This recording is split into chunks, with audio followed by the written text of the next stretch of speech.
ఒంగోలుకు సమీపంలోని పెళ్లూరు గ్రామంలో వేంచేసి ఉన్న శ్రీ గురునాథేశ్వర స్వామి సమేత శ్రీ జ్వాలాముఖి అమ్మవారి కళ్యాణం కనుల పండుగగా జరిగింది. ప్రసాద్ స్వామి నేతృత్వంలో వేద పురోహితులు మంత్రోచ్చరణాల మధ్య జీలకర్ర బెల్లంతో మంగళ్య ధారణ తలంబ్రాల తంతు జరిపించారు. విశేష హారతులను అందజేశారు.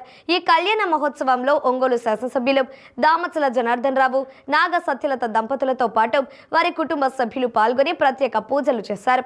ఈ కళ్యాణ మహోత్సవంలో భక్తులు పెద్ద సంఖ్యలో పాల్గొన్నారు.